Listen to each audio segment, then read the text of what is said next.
Hola a todos y todas, bienvenido a esta clase en la diplomatura de Claxo. Aquí estoy levantando las PowerPoints para que podamos ver entre todos. Y bueno, esta clase, el tema de esta clase iba a ser justamente sobre un poco los orígenes de la conceptualización sobre la geopolítica, y vamos a hablar también un poco más específicamente, como este tema es de Claxo y es para latinoamericanos u otros que están interesados en América Latina.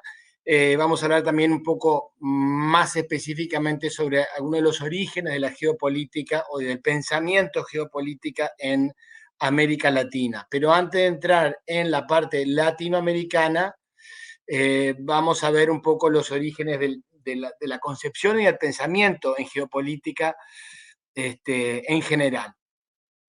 Pero arranquemos con una pregunta. ¿Por qué geopolítica? Bueno, como todos ya se habrán percatado últimamente, les diría que los últimos 5 o 10 años, la palabra geopolítica se ha puesto bastante de moda y se usa mucho la palabra geopolítica para hablar de los nuevos conflictos globales, la lucha, la confrontación entre China y Estados Unidos, la rivalidad, el retorno de Rusia después de un periodo del fin de la Unión Soviética y un periodo de repliegue de ese país, vuelven, digamos, a la escena internacional y ahora con el conflicto de Ucrania de una forma muy bélica, digamos, ¿no? Entonces, digo, todo eso ha dado lugar a que se reactualice el concepto geopolítica, que es bastante usado. Entonces, se habla incluso menos de economía. Antes se usaba mucho durante un periodo el concepto geoeconomía, y ahora vemos cómo el concepto geopolítica va abarcando cada vez más. Durante muchos años, diría décadas después de la Segunda Guerra Mundial, muchos lugares, mismo acá en Suecia, desde donde yo les estoy hablando, la palabra geopolítica fue bastante defenestrada, estaba muy asociada a el pensamiento alemán, asociada bueno, al periodo de los nazis en Alemania con la Segunda Guerra Mundial. Entonces, por lo tanto, el concepto geopolítica tenía connotaciones que muchos tomaban como muy negativas. Pero el tema es que la geopolítica en realidad es anterior a los nazis y ni siquiera tiene, el concepto en sí no tiene un origen en Alemania, sino tiene un origen justamente en Suecia, desde donde les estoy hablando. Así que un poco a eso vamos a ir, a esos orígenes vamos a ir en esta clase intentando explicar de por qué surge el concepto de geopolítica, cuáles son las ideas que lo inspiran originalmente y cuáles son las distintas escuelas de pensamiento en torno a la geopolítica, y después vamos a ver cómo esto llega a la región latinoamericana. Bueno, ¿por qué geopolítica? Para algo complejo verlo de una manera simple, diríamos que es el estudio de la relación entre espacio y civilización. Y civilización, en este caso lo veremos como la forma de estructuración de sociedades humanas en términos más complejos. Digamos, el ser humano pega un salto en términos de organización, de tecnología, de estructuración social, cuando se pasa de las sociedades, digamos, de los grupos nómadas a las sociedades ya viviendo de la agricultura, estables, sedentarias, donde, digamos, se empiezan a estructurar ya formas más complejas de organización social. Empieza, digamos, una estratificación social, una complementación social,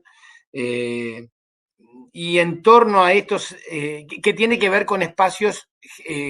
territoriales, ¿no? Hay un espacio delimitado territorialmente en el cual se estructura y se organiza la sociedad humana. Eso le vamos a llamar civilización, palabra que viene originalmente de la palabra civis, que es ciudad. Después la palabra civilización adquirió distintas connotaciones con el tiempo, pero Originalmente es a eso que nos vamos a referir en realidad, es a las sociedades humanas estructuradas en torno a ciudades, y las ciudades, como les decía, tienen esa característica, están fijas en un lugar, echan raíces en un lugar, no se mueven.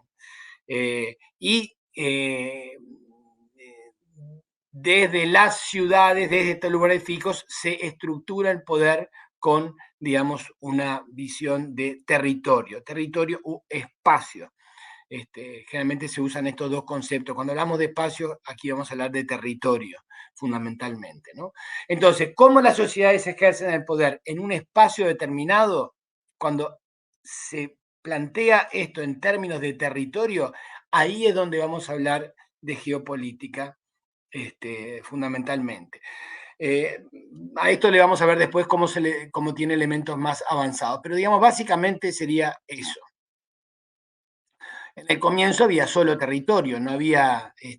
como les decía, las sociedades humanas eran nómadas, eran móviles, por lo tanto no había una relación fija con un territorio determinado. Si los alimentos se acababan en un lugar, el ser humano iba hacia otro, y así se iba moviendo todo el tiempo en busca de solucionar fundamentalmente los problemas alimenticios, o si había algún tipo de problemas de carácter ecológico, se movían. En la medida en que se empiezan a consolidar los espacios territoriales, se intenta aumentar el grado tecnológico. Esto tiene que ver con un aumento del grado tecnológico, por ejemplo, en lo que es el control de la naturaleza. La agricultura es básicamente eso, en los cuales en lugares fijos se intenta aumentar la base de abastecimiento en lo que refiere a alimentos, ¿no? Y en cuanto el ser humano vive mayor tiempo en un lugar fijo, también se van dando relaciones particulares con el territorio. Hasta se desarrollan mitologías en torno a por qué determinada gente que vive en determinado territorio tiene derecho, más que otros, a vivir en ese territorio. Entonces ahí se van dando mitologías complejas, interesantes, entre estados, territorios y los pueblos que habitan esto, ¿no? Entonces ahí este grado de complejidad en estos elementos es lo que nos va a ir dando un poco también los orígenes los elementos centrales en torno a la geopolítica, que lo vamos a ver aún en los días actuales.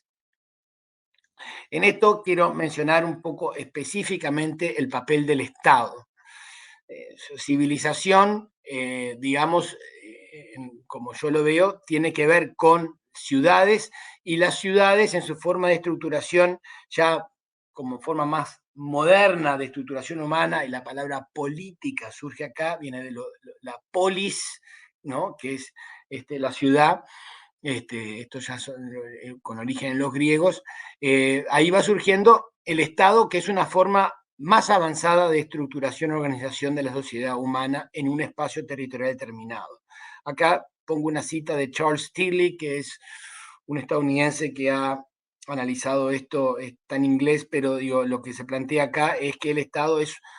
una forma de organización entre distintos grupos que va más allá de grupos familiares determinados o de clanes, que tiene una característica, ¿no? Que el Estado ejerce un poder coercitivo sobre estos distintos grupos. Y que va más allá de justamente un clan determinado o incluso una tribu, porque ya el Estado puede empezar a abarcar otros pueblos dentro del espacio del Estado común, y de esta forma se va de alguna manera avanzando en lo que se refiere a la estructuración de estos estados. En un principio lo que había era justamente basado en las civis, era ciudades-estado, y estas ciudades-estado en forma de, digamos, poder mejorar su nivel de vida, de controlar los recursos para su nivel de vida, ejemplo, Roma, o Atenas, o Beijing, empiezan a controlar los espacios más allá de los orígenes de su propio Estado, ¿no? Entonces, incluso lo que vamos a ver es grandes ciudades-estado que se van consolidando en grandes imperios. imperios con tamaños, digamos, para los orígenes de sus ciudades-estado, impensables en un principio. El Imperio Romano controlando gran parte digamos, de la región del Mediterráneo. Y esto requiere formas muy avanzadas de Estado y además nociones de cómo generar lazos entre la gente y los pueblos, porque ya no es un pueblo, son varios pueblos viviendo dentro de ese Estado. Y acá pongo un, un, un cuadro acá sobre la colonización de América, donde ustedes ven cómo se pone la cruz, ¿no? Porque de alguna manera, en el caso de los romanos, buscando generar lazos dentro de los distintos pueblos habitando esta gigantesca región, el Estado busca generar ideas pueblo que unifiquen estos espacios y le den y agreguen un elemento, digamos, de lealtad a ese Estado, ¿no? Porque lo coercitivo a la larga es imposible si hablamos de grandes espacios. Entonces tiene que haber algo más que no solo lo coercitivo. La idea es importante y la religión aquí cumple un papel importante. Por eso en el caso de Roma se termina generando, digamos, un elemento religioso que después evoluciona y es justamente desde el Imperio Romano que surge la Iglesia católica como una forma de generar una unidad dentro del imperio con un emperador, un dios y una iglesia, ¿no? Fíjense que en el caso de Roma, el SPQR que se ven en los estándares del imperio, de los ejércitos del imperio, hablaba del Senado romano y el pueblo, ¿no? Pero la noción de pueblo dentro de Roma va evolucionando de la noción originalmente de la ciudad-estado Roma a una noción de un pueblo romano católico, y por eso el populus christianus es lo que va a ir generando un nuevo espacio, digamos, territorial nacional, si lo queremos decir de alguna forma, que va de alguna manera suplantando la noción original de pueblo romano y la amplía a una especie de pueblo cristiano, y de ahí que la Iglesia Católica se llame Iglesia Católica Apostólica Romana. Y esta noción de lo nacional digamos, con un elemento plural o universal, porque católico quiere decir universal, después la van a proyectar los ibéricos a una escala global, transportándola a América, buscando una idea de pueblos, populus cristianos que vaya más allá de su origen europeo incluso, ¿no? Y es aquí, en torno a esto, que se va a dar la primer visión geopolítica del mundo. Y acá estamos mucho antes de la invención del concepto geopolítica, pero creo que estos elementos son importantes, porque si bien la palabra geopolítica es de fines del siglo XIX, digamos, ha habido, por supuesto, pensamiento territorial de carácter geopolítico mucho antes de esto. Y, digamos, en lo que respecta a una visión del mundo en lo geopolítico, quizá el primer paso en este sentido se da en lo que ustedes conocerán muy bien, que fue el Tratado de Tordesillas, en el proceso, digamos, de conquista, de incorporación del territorio americano dentro de las esferas de las monarquías ibéricas y europeas, porque en el caso de España y Portugal también pertenecían a, digamos, lo que era el Sacro Santo Imperio Romano, los Habsburgo, que era un intento de crear un espacio unificado monárquico europeo, que en este caso tiene católico, que tiene una proyección global. Y en la proyección esta global, legitimada por el Vaticano, se da el llamado Acuerdo de Tordesillas, donde el Papa, digamos, legitima que una mitad del mundo, en este caso la parte occidental, amarilla aquí, iría para España y la parte oriental iría para Portugal. Por supuesto que esto se hace sin consultar a todos los poderes no católicos, con lo cual también la primer visión geopolítica del mundo recibe una serie de contraposiciones, como todas las visiones geopolíticas hacen, porque alguien de alguna manera intenta legitimar o marcar un poder territorial que va mucho más allá de su propio Estado, intentando buscar un orden controlado por su propia unidad geopolítica, pero en el sistema hay otras unidades que, digamos, no comparten o se resisten a esto, ¿no? Ni que hablar, el imperio chino no tenía ni la más remota idea de compartir un orden de este tipo, ¿no? Y en el caso de otros europeos, el caso de Inglaterra, después estados como el de Suecia o Francia mismo, más tarde Holanda, también van a resistirse a esta división católica ibérica del mundo. Pero igual es importante remarcar que en tal caso la primer visión geopolítica global surge desde este lado. Es entre el Vaticano y los estados ibéricos. Y esto es importante porque es un poco el nacimiento de la dimensión que hoy en día vemos como global, incorporando ya todos los continentes del mundo dentro de un esquema de estructuración de poder.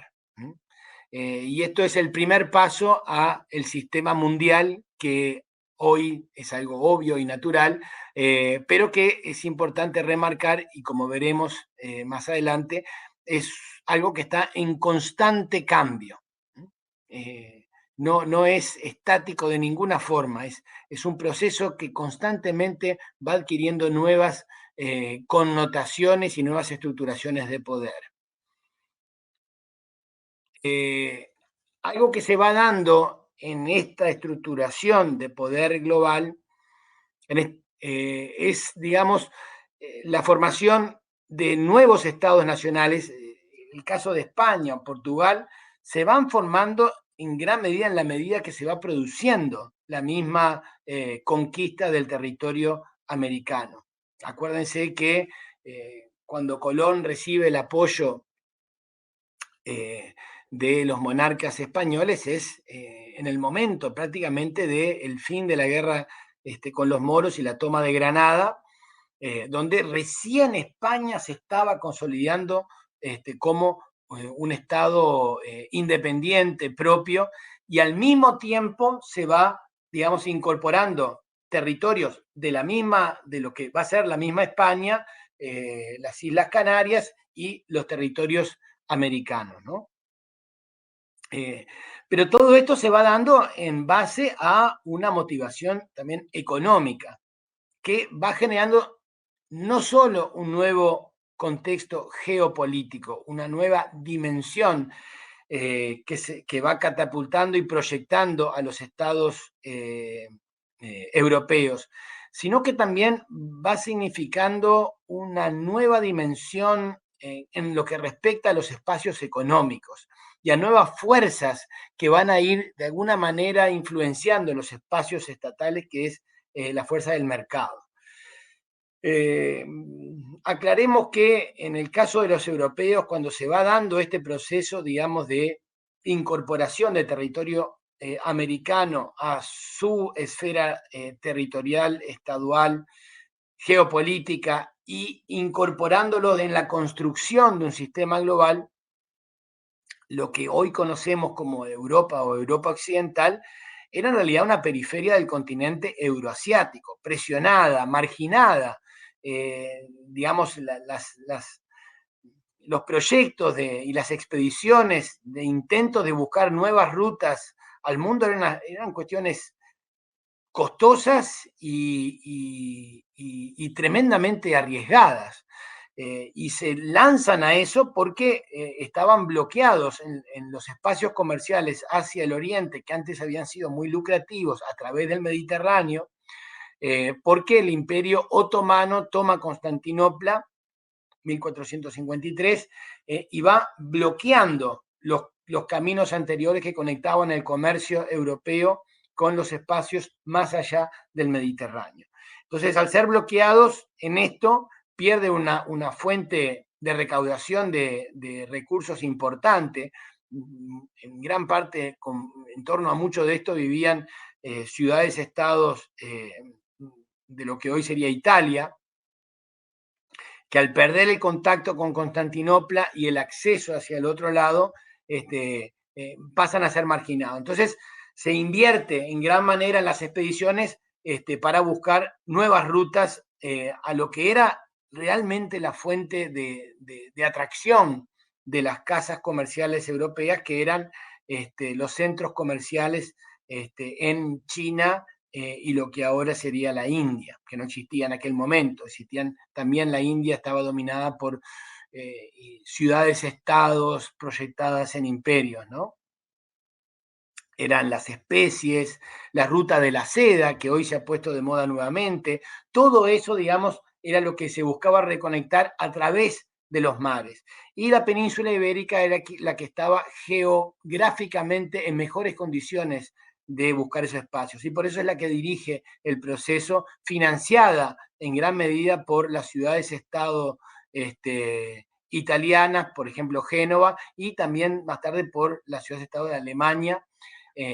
Bueno, y ahí se va dando este proceso de incorporación de América, generando nuevos espacios comerciales. Y esos nuevos espacios comerciales, con nuevas casas de comercio, con inversiones de capital, donde se les da espacio a estas inversiones para conseguir la financiación, para poder hacer esta expansión, es también lo que va dando lugar al nuevo sistema capitalista, que es lo que conocemos hoy en día.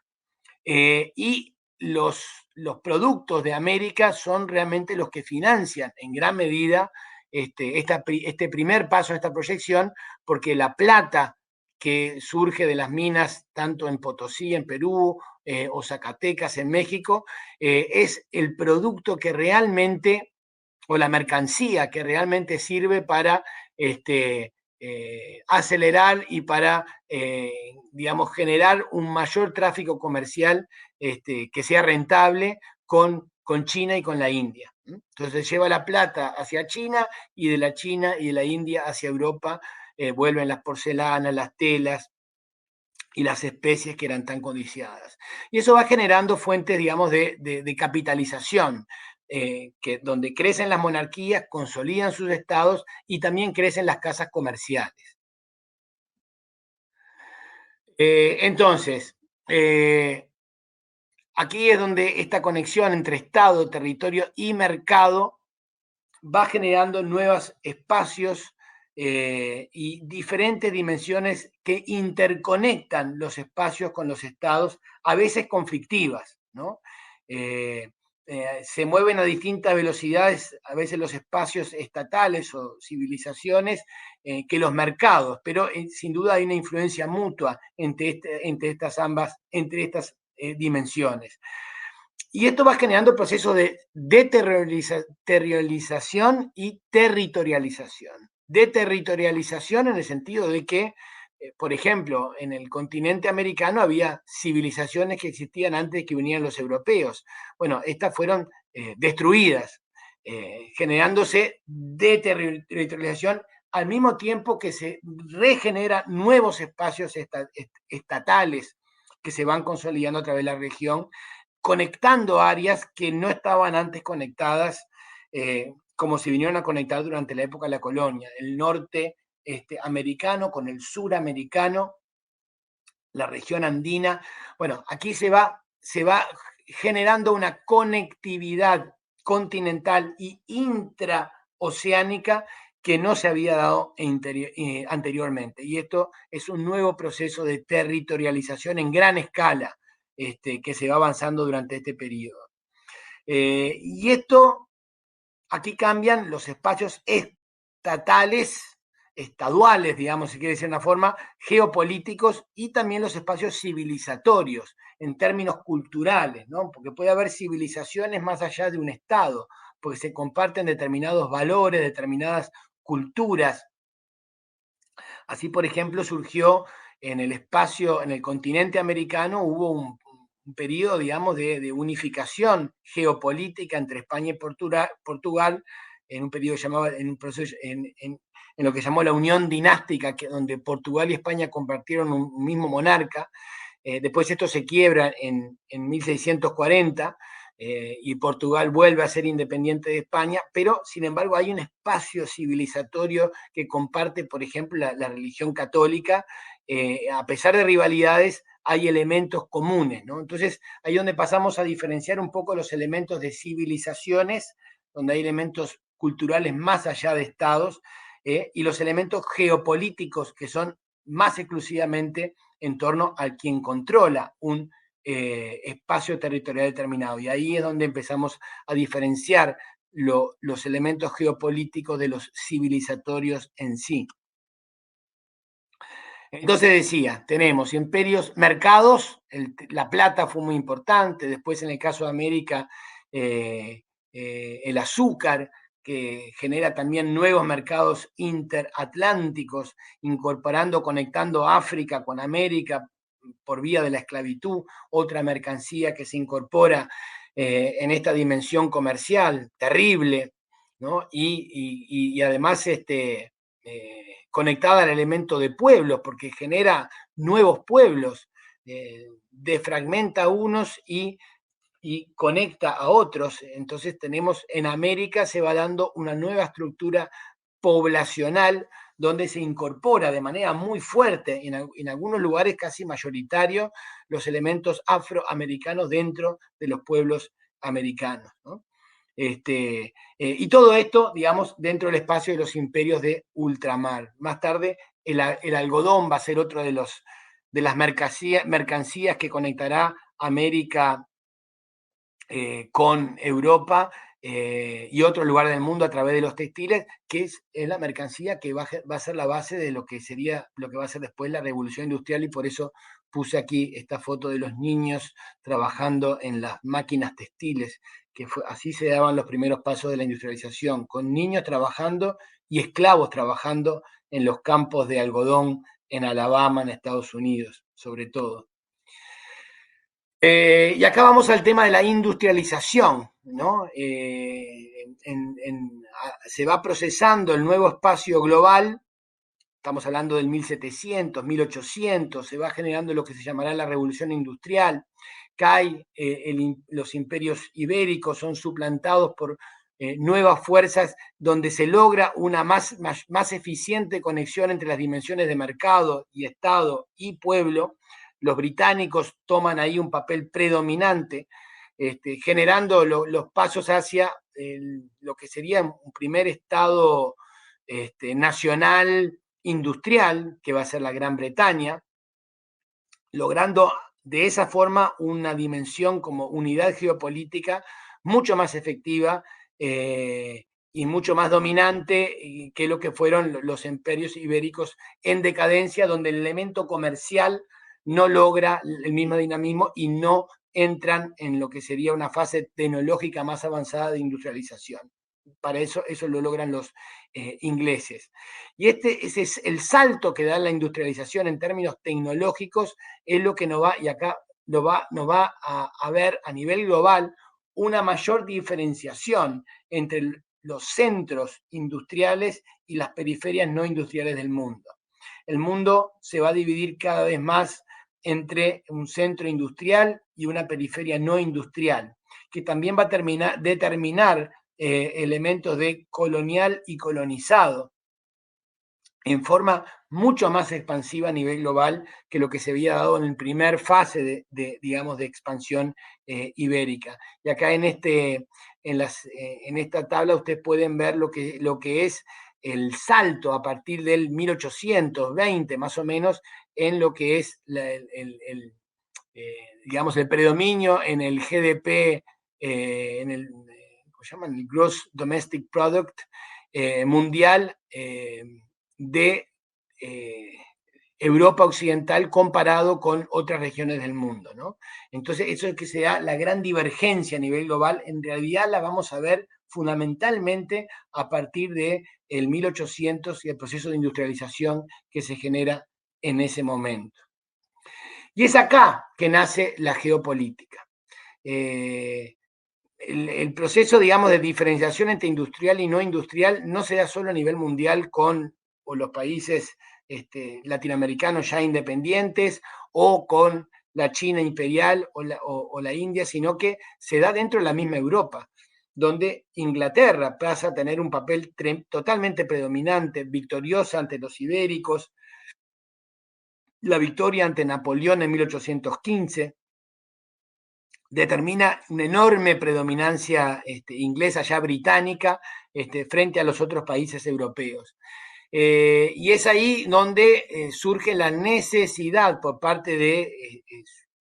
estados menores de Europa en buscar formas de unificación para de alguna manera poder consolidar su propio proceso industrial y mejorar su posición como unidades geopolíticas. Hay un economista alemán llamado Friedrich List, que es uno de los pioneros en lo que llaman la economía política, que viaja a Estados Unidos y ve lo que es el crecimiento de ese nuevo Estado a partir de 1776, que se proyecta ya a principios de 1800 como una enorme potencia, buscando dimensión continental, con control de enormes recursos naturales, con una expansión demográfica fabulosa por la inmigración que viene de Europa. Cuando él retorna a Europa y a sus estados alemanes de donde él proviene, él recomienda una unificación alemana a modo de proyectarse y generar condiciones que puedan catapultar a su país de un estado periférico, digamos, semi-industrial, a poder de alguna manera superar el centro británico y el poder que tenían sobre toda la región y ya el comercio mundial. Entonces ahí recomienda lo llamado una Zollverein, una unión aduanera entre los estados alemanes, que es la base de lo que va a ser más tarde el imperio alemán, que se conforma en 1870. Y esto tiene un planteo llamado continentalista, vale decir, generar espacios dentro del territorio continental que de alguna manera logren compensar la falta de control de los mares, que era la que tenían los británicos. Entonces la forma era expandirse por medio de la unificación, y en algunos casos por la guerra, dentro del espacio continental, que era algo que ya había intentado lograr Napoleón y fracasa. En este sentido hay otro alemán, Friedrich Ratzel, que trabaja los términos, trabaja estos temas, pero no del lado de la economía política, sino del lado de lo que llamaba la antropografía, estudiando la evolución de civilizaciones, diciendo que no hay civilizaciones que están destinadas a ser el centro, sino que hay un constante movimiento. Y ve lo que es la proyección de civilizaciones en la historia, y plantea que la necesidad de buscar estados con dimensión continental. ¿Por qué? Para lograr tener una autonomía dentro del espacio de sistema global de civilizaciones y estados. Y ahí surge el cientista político sueco Rudolf Schellén, de la Universidad de Uppsala, que para principios de 1900 intenta trabajar una teoría del Estado, porque ni List ni Ratzel trabajan realmente en concreto cuál va a ser el papel del Estado en esto. Entonces él analiza el Estado y ve distintas dimensiones en las esferas del Estado. Lo que llamaba Reglementspolitik, que es, digamos, una política, digamos, de estructuración funcional y administrativa del Estado, la etnopolitik, que sería el elemento nacional, cómo funciona el elemento nacional para unificar el Estado dentro de un espacio territorial determinado, la economía política, y muy inspirado en los planteos de List, unión aduanera, buscando cómo generar formas para industrialización, para evitar la dependencia de ser exportadores de materias primas, sociopolitik, que es la dimensión social del trabajo del Estado, justamente para conectarse con la población, y lo que él llamaba la geopolítica, que era cómo las variables territoriales influyen en la conformación de este Estado. Y es este concepto el que otros van a tomar y se va a hacer una, digamos, perspectiva propia en torno al análisis de las estructuraciones de Estado y el objetivo fundamental de la geopolítica, que es cómo generar un espacio territorial que esté acorde a las necesidades económicas, sociales, alimenticias del espacio estatal que se quiere lograr y cómo esto puede ser logrado con la mayor autonomía posible para evitar un elemento de subordinación. Y acá surgen dos escuelas geopolíticas, lo que llamaría la escuela continentalista, donde está Ratzel, hay otro alemán que continúa el trabajo de Jelen que se llama Karl Haushofer, el mismo Jelen, un francés llamado Paul Vidal de la Blanche, trabajan mucho el tema, digamos, de Estado, nación, continentalismo, el regionalismo, porque se ve que cómo lograr mayor espacio para una plataforma territorial óptima para un Estado. Bueno, el buscar estructuraciones estatales más allá de lo que el propio Estado puede controlar, puede ser una forma viable, ¿no? Que no sea imperial. El imperio también puede ser, pero ahí, por ejemplo, surgen los conceptos como los Pan América, Pan Europa, que son formatos de alguna manera regionales en busca de mayor control territorial. Pero esto dentro de un espacio, digamos, continental, dentro de un Estado, dentro de, digamos, las esferas más próximas a nivel geográfico, donde haya un territorio común. Después está la escuela talasocrática, y aquí fundamentalmente tenemos a un estadounidense llamado Alfred Thayer Mahan, que no usaba el concepto de geopolítica porque él es anterior al planteo de Jelen, y Sir Halford Mackinder, que si bien tiene pensamiento geopolítico, tampoco usaba el concepto geopolítica, pero talasocráticos serían porque ellos, sin desdeñar el elemento continental territorial, ven la importancia del control de los mares como proyección de poder, ¿no? Y es ahí, en esa proyección, en la cual se invierte mucho esfuerzo tanto por parte del imperio inglés como lo que va a ser después por parte de los Estados Unidos. Algunos conceptos claves en la geopolítica, ¿no? La tesis de Hartland, de espacio, de isla del conectado a la idea de isla del mundo, analizada por Mackinder, donde dice que si alguien controla la isla del mundo, el espacio continental asiático, quien controle eso va a controlar el sistema mundial, porque es dentro del espacio euroasiático que están, digamos, los recursos fundamentales y el espacio demográfico fundamental de la civilización humana. Pero en el caso de Mackinder, lo que su planteo es cómo evitar que surja un poder continental y evitando eso pasa el control a nivel de quien conecta el mundo a través de los mares, que era Gran Bretaña, ¿no? Y por eso se da, digamos, en geopolítica una rivalidad, si se quiere decir, entre los dos planteos, el continental y el talasocrático. Desde el punto de vista de los que plantean el elemento continental, está la visión de los estados continentales, ¿no? Planteando que la forma óptima de tener un estado no es allende mares, sino es controlando un espacio continental propio, delimitado por mares, vale decir, una isla mundo. Y en eso, las islas mundos que hay es el euroasiático, el africano y el americano. Estaría Australia también, pero tiene menor importancia porque no tienen la misma envergadura en términos demográficos o de recursos naturales. Pero entonces, en estos tres espacios estarían los centros posibles de estados continentales. Quien controle esto tiene una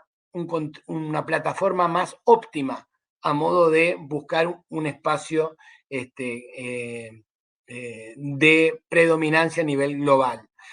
Si un Estado no puede controlar esto directamente, lo puede controlar buscando la creación de bloques regionales o panregiones, que sería la añadidura del elemento geopolítico a lo que hoy en día llamaríamos regionalismo o integración regional. Acá pueden ver los planteos en el mapa de la derecha, sería digamos, la idea de las ideas mundo, donde está el planteo de Mackinder, pero Mackinder lo que planteaba era que había que evitar que se consolidara un Estado continental que controle este territorio, a modo de Gran Bretaña poder, digamos, poder hacer predominante la conexión entre estos espacios a través de los mares, que es lo que ellos podían hacer. Entonces, como no podían ellos controlar este espacio directamente, lo que buscaban era que bloquear un poder continental. Otros dentro del continente europeo buscaban, justamente como no podían por la vía talasocrática, tala por mar, buscaban generar esto por la vía continental. Y ahí está el intento de Napoleón, o más tarde incluso del propio Hitler en el Third Reich, buscar conectar lo europeo con lo asiático. Todos estos intentos fracasan de alguna manera u otra. Con lo cual se consolida el espacio, digamos, talasocrático como forma de control del sistema mundial geopolítico y económico de mercados. Se nos va yendo el tiempo y vayamos a lo que en el 1900 es el nuevo orden imperialista, del imperialismo capitalista, le diría, en el cual vemos en este mapa cómo se va, fundamentalmente por parte de los británicos, pero también por el caso de Francia, digamos, generando espacios territoriales imperiales de Estado que controlan recursos naturales en África, en Asia, y en el propio continente americano, donde todavía Canadá sigue conectada a Gran Bretaña, ¿no? Y es así que entramos al 1900, pero ya hay una disputa acá, siempre hay poderes que disputan las nociones imperiales dominantes o las geopolíticas dominantes, y acá Alemania ya unificada es una de las fuentes que digamos, busca formas alternativas, y tenemos por otro lado, desde el lado del oriente, Rusia, que genera un gigantesco espacio geopolítico de control territorial que busca también expansión y que busca también de alguna manera un lugar de predominancia en el sistema mundial. Y acá vamos a ver los nuevos enfrentamientos que se van a ir dando en el siglo XX, y lo vamos a ver en la Primera y en la Segunda Guerra Mundial, yo diría hasta nuestros días, ¿no? Esto nos lleva al origen de la geopolítica en América Latina. Pero aquí hay que mencionar, es importante, porque esto tiene las secuelas hasta hoy en día, las civilizaciones precolombinas, donde hay espacios civilizatorios de estados importantes conectando la región andina o la zona de la meseta del Valle Central de México con Centroamérica e incluso con el Caribe, donde tenemos el imperio azteca, los mayas y los incas en el territorio sudamericano. Acá se dan procesos de centralización que después aparece en un proceso de fragmentación que genera una nueva centralización a través de los imperios ibéricos, que es de donde vamos a ver la primera dimensión quizá americana de proyección de poder entre lo luso español, que se centra en un propio estado y después se separan nuevamente, pero como verán acá es quizá la proyección que hay verdaderamente continental americana, yendo desde el Río de la Plata hasta el norte de América, que era donde incluso la Luisiana era parte del Imperio Español. Bueno, esto es disputado por los ingleses, como ustedes bien conocen, la expansión británica, más tarde la formación de los Estados Unidos en contra de los británicos, generando un espacio propio, sacando a los españoles y más tarde enfrentándose a los latinoamericanos, incluso en lo que respecta a los elementos de control territorial. Acá hay un mapa geográfico americano, esto sería la isla del mundo americana continental, que los ibéricos intentan controlar en un primer momento, y más tarde los británicos intentan una proyección hegemónica en este espacio, generando acuerdos comerciales ventajosos para los ingleses, tratando de evitar que otras potencias se establezcan en la región, interviniendo varias veces con la flota británica desde el Río de la Plata hasta la zona de México, en el conflicto mismo con Estados Unidos, pero esto va a ser disputado, digamos, ¿no? Más tarde por los Estados Unidos mismo, que es el gran rival. Pero acá quería mencionar distintas subregiones en América, con distintas connotaciones. Región cultural, América Hispana, Lusoamericana, las West Indies, la América Latina mismo, todos elementos culturales. Regiones geográficas, América Central, América del Norte, Sudamérica, los Andes y Amazonas, ahí connotaciones no culturales, sino más específicamente geográficas. Y después lo que hay con conceptos macro-regionales, que va más allá de una propia región, Iberoamérica, América Latina mismo, o Panamérica, que veremos es el concepto geopolítico que va a surgir con mucha fuerza en el 1800. Se da un elemento geopolítico, digamos, original, que es en 1819, Bolívar está atrás de esto, el utis possidendi, que dice que cada estado se va a conformar de acuerdo a las estructuras, digamos, de quienes ya controlan ese espacio territorial desde antes de la colonia, ¿no? Desde el periodo colonial. Y ahí es donde se van a ir formando naturalmente nuevos espacios estaduales de estados, creándose la Gran Colombia, Chile, Argentina, Bolivia, y se van generando estos espacios con conflictos, por supuesto, pero en forma, al menos si comparamos con la región europea, en forma, en un proceso bastante interesante, ¿no? Los conflictos son más bien internos dentro de las subregiones y no tanto entre los estados, aunque hay conflictos importantes que se van a dar igual acá. En esto, un espacio geopolítico también interesante es el Imperio de Brasil por la enorme dimensión, donde se logra mantener unido el imperio, la parte, digamos, portuguesa sudamericana, con una enorme dimensión geográfica,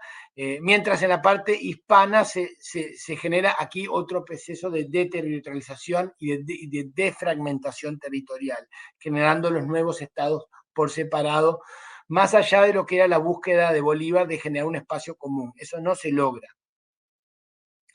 Pero sí surge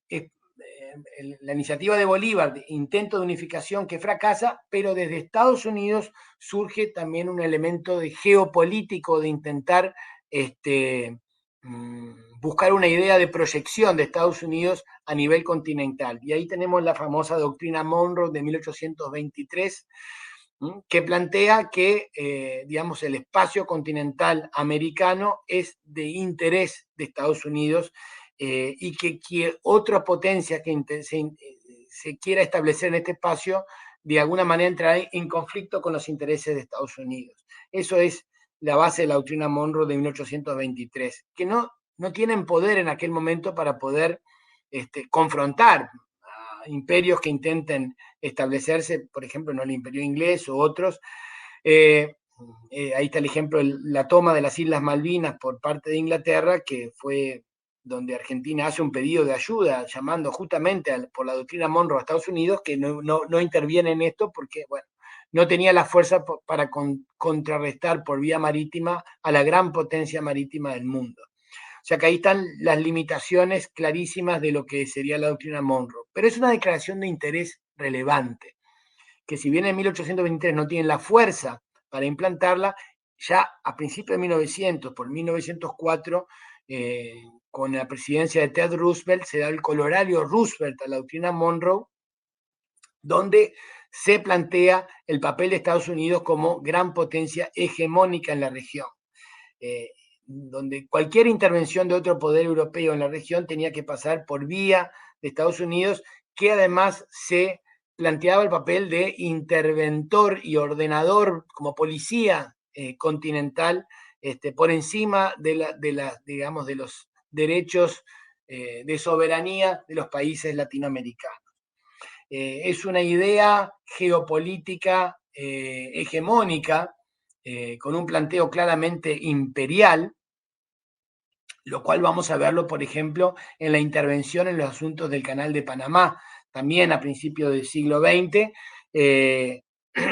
es un elemento geopolítico absolutamente clave en la proyección de Estados Unidos, porque es la conexión entre el Atlántico, el control de la conexión entre el Atlántico y el Pacífico, absolutamente clave en términos de seguridad de Estados Unidos y clave en términos comerciales, controlando espacios claves de conexión del comercio mundial, y ahí está la construcción del Canal de Panamá y la creación del Estado de Panamá y el control directo de Estados Unidos sobre el canal.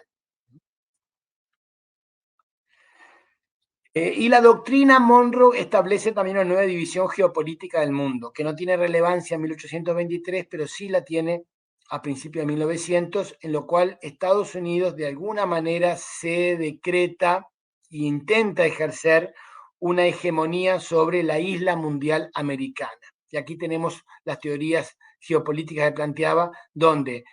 controlando un espacio de una isla mundial continental, un Estado tiene una posibilidad de proyección a nivel global que le dé un papel predominante. Es exactamente eso lo que va hasta a hacer Estados Unidos, aislándose de los conflictos europeos. En un principio, tanto al principio de la Primera Guerra Mundial como al principio de la Segunda Guerra Mundial, ellos intentan mantenerse aparte, in splendid isolation, como decían los británicos también, solo que los británicos estaban más cerca del continente europeo y las potencias rivales que los Estados Unidos, que desde su aislacionismo americano juntan fuerza, controlan recursos y se van proyectando de una forma que, controlando espacios comerciales y tecnológicos, porque en Estados Unidos también se da un avance industrial, logran una proyección que en el siglo XX va a ser predominante en el nuevo control mundial que van a ejercer en el nuevo formato del sistema global. En el continente americano surge aquí la contraposición entre monroísmo y bolivarianismo, porque desde la América hispana o de la América Latina, que se va a llamar después, surgen formas alternativas de ver este, digamos, avance imperial de la doctrina Monroe, y se buscan formas de unificación a nivel cultural, civilizatorio, buscando valores comunes. Ahí está el libro del Ariel, de José Enrique Rodó, que genera un movimiento político más allá de estados, que va generando en espacios hispanoamericanos ideas comunes de unificación, que va a ser todo esto lo que va a ser la base de lo que después será la creación del concepto de América Latina, que es un fenómeno que agarra fuerza recién, quizá en la segunda mitad del siglo XX. Y acá habría tres doctrinas a nivel regional que predominan. La doctrina Bolívar, de un intento de búsqueda de unificación del espacio latinoamericano en base a integración. La doctrina Monroe, que es la creación de un espacio continental americano de formato ya de interés de un propio Estado sobre lo demás, imperial en algunos casos, integracionista en otros, y está lo que yo llamaría la doctrina brasilera, que es del Barón de Río Branco, que es el ministro de Relaciones Exteriores de Brasil, fines del 1800, principios de 1900, que busca generar un espacio sudamericano que contrarreste el avance y la predominancia estadounidense a nivel continental. Y es donde surge aquí una proyección brasileña sobre la región sudamericana, sobre el área amazónica,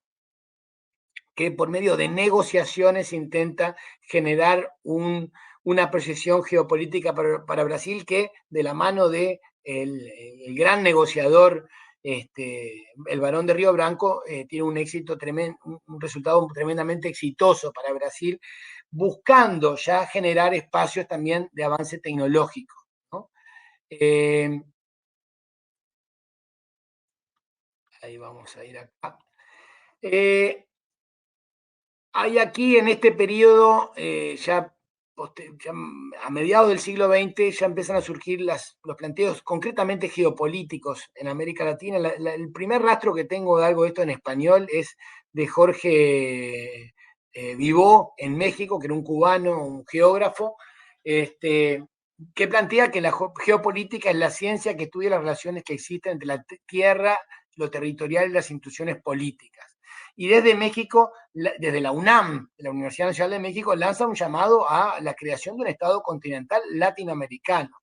que incluya el Caribe y que funcione para México como un balanceador de la gran potencia estadounidense que, no nos olvidemos, había tomado 1/3 del territorio mexicano, y eso, por supuesto, era un tema que hacia mediados del siglo XX México causaba tenía un gran impacto, por supuesto, ¿no? Entonces México buscaba cómo compensar su marginación y debilidad tomando un espacio,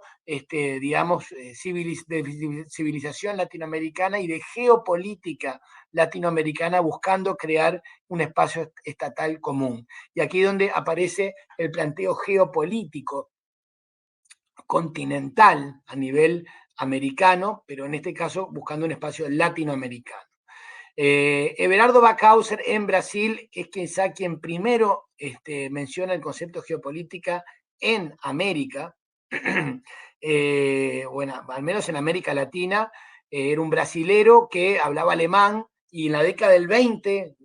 poco después de que Schellien lanzara el concepto de geopolítica, a través de su contacto en Alemania, es que empieza a difundir la palabra geopolítica, traduciendo los textos de Schellien en alemán al portugués,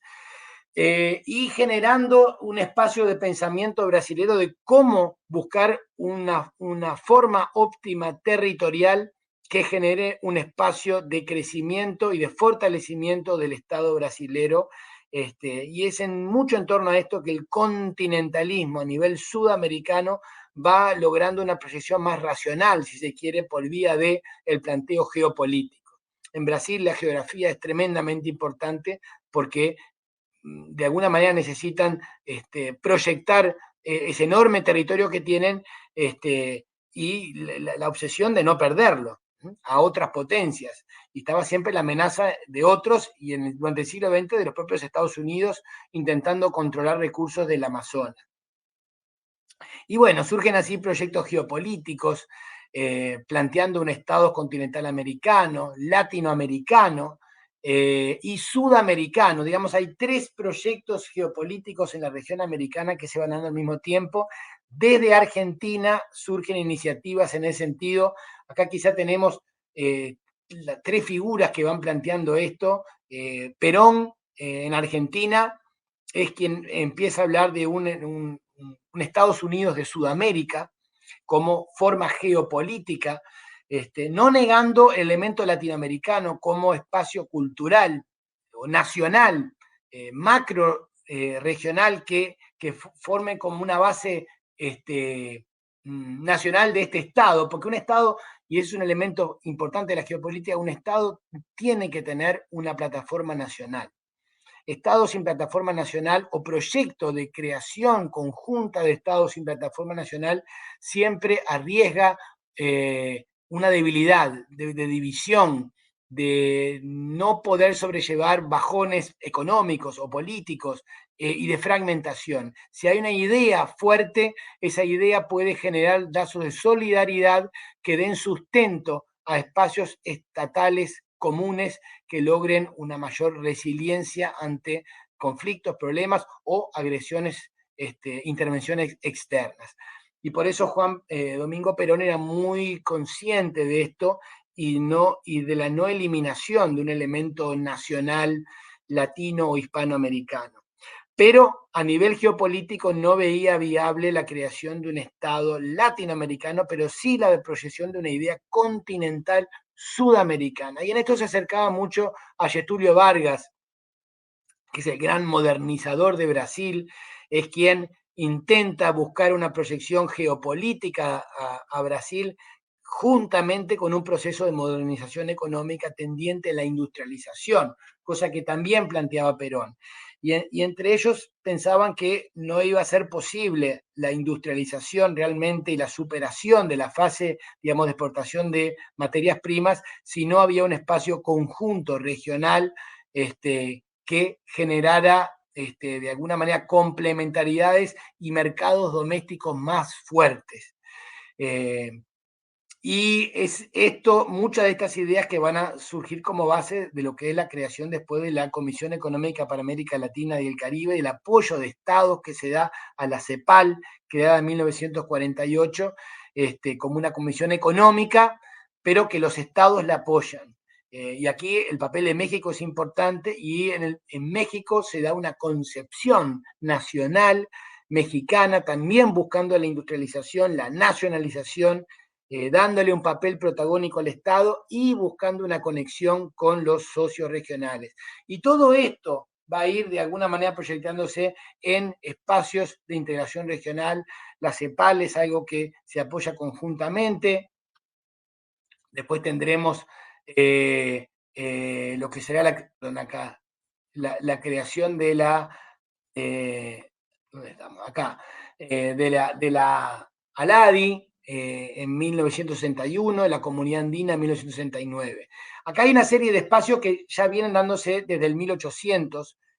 donde tenemos el primer Congreso Americano, Hispanoamericano de Santiago, 1858, la creación del Colegio Pío Latinoamericano en el Vaticano en el 1858 también, que es donde quizá surge la palabra Latinoamérica por primera vez en una organización, que en este caso proyecta la formación de cuadros de la Iglesia Católica hacia América Latina. El segundo Congreso Hispanoamericano de Lima, 1864-1865. En todos estos, tanto en el de Lima como en el de Santiago, se plantea una forma de unificación, pero que no logran avanzar a nivel de la concreción y apoyo concreto de los estados. Después tenemos la creación de la CEPAL en el 48, la creación de la Conferencia Episcopal Latinoamericana en 1955, que será otro de las fuentes, igual que la CEPAL, de proyección, de unificación continental y después de regional latinoamericana. O sea, la Iglesia Católica ha tenido un papel en todo esto bastante importante. Y acá tenemos los elementos interamericanos, continentales, con latinoamericanos, a veces entrando en conflictos y a veces no, a veces generando complementaciones. No nos va a dar el tiempo de explicar esto, pero el BID, por ejemplo, que se crea en 1959, el Banco Interamericano de Desarrollo, es dirigido por un chileno, Felipe Herrera, que plantea la creación de un Estado continental latinoamericano. Sin embargo, el BID estaba, digamos, en gran medida financiado por Estados Unidos y con sede en Washington. O sea, hay veces que hay elementos complementarios y hay veces que la dimensión americana, digamos, de alguna manera se contrapone a la latinoamericana. En el mismo año que se crea la CEPAL, se crea también la Organización de Estados Americanos, la OEA, que es apoyada por Estados Unidos, mientras que Estados Unidos realmente nunca promueve ninguno de los intentos de unificación regional latinoamericana, ¿no? Y como le decía, en el 61 es que es donde se da el primer paso a una organización regional económica latinoamericana, que es la ALALC, que en el Tratado de Montevideo en el 61 busca generar un espacio de libre comercio latinoamericano, y dentro de esto van surgiendo formatos regionales como la Comunidad Andina, que da en el 69 en el Tratado de Cartagena, que después se proyecta en la Comunidad Andina, donde se busca de alguna manera generar un espacio de mayor velocidad de integración en lo andino, pero siempre dentro de un espacio latinoamericano de integración. Y acá tenía varias slides más, pero de alguna manera vamos a ir resumiendo esto. Durante la Guerra Fría surgen contraposiciones a esto, ahí donde realmente choca la visión estadounidense con las visiones de integraciones latinoamericanas, de búsqueda de espacios comunes. Se contrapone la lógica de la Guerra Fría, de enfrentamiento global entre comunismo y capitalismo, entre el espacio de dominio estadounidense o el soviético, en gran medida en América Latina apoyado por Cuba, y las esferas, digamos, regionalistas de visiones geopolíticas de integración latinoamericana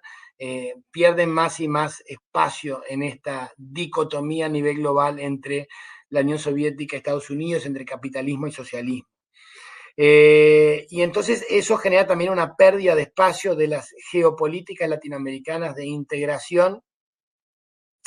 que no desaparecen porque, por ejemplo, en 1981 se crea de la ALALC, surge la Asociación Latinoamericana de Integración en el Tratado de Montevideo, promovida por Brasil, que es la búsqueda de un espacio geopolítico latinoamericano en este caso, promovido de Brasil, que no pierde de vista la visión sudamericana, incluso la búsqueda de conexión con Argentina. Durante el periodo dictatorial se da, por ejemplo, la Guerra de las Malvinas, en la cual se reproyecta una conexión de Argentina y Brasil, donde Argentina no es apoyada por Estados Unidos. Bueno, ustedes conocen la historia del conflicto con Gran Bretaña, etcétera. Y acá, después del periodo militar, se retoma una idea latinoamericana de integración. Surge el grupo de Contadora, que intenta solucionar la crisis centroamericana, la guerra interna en Centroamérica, y a través de esto se genera un grupo latinoamericano, que es el Grupo de Río,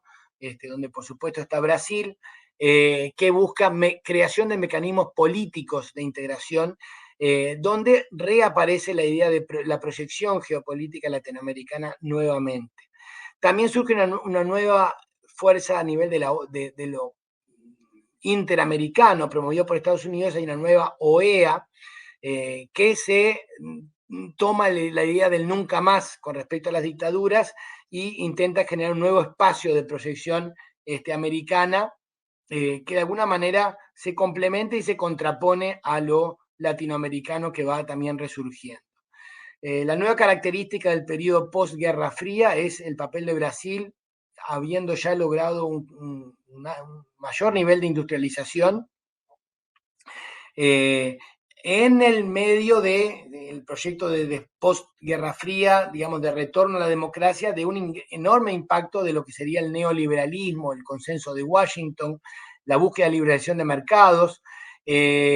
la idea de regionalismo abierto, regionalismo pero que estén abiertos al nuevo proyecto global promovido por Estados Unidos, que es el de la globalización, y un mundo sin fronteras, digamos, estatales de restricciones económicas, la idea de libre mercado global,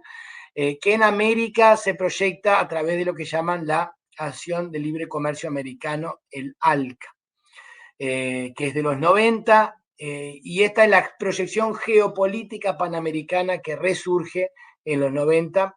bajo la idea del libre comercio. Al mismo tiempo se genera el Mercosur, el Mercado Común del Sur, desde donde fundamentalmente Brasil, pero también junto con Argentina, promueven una respuesta desde el sur con una solvera, una unión aduanera, un intento de unión aduanera que busque de alguna manera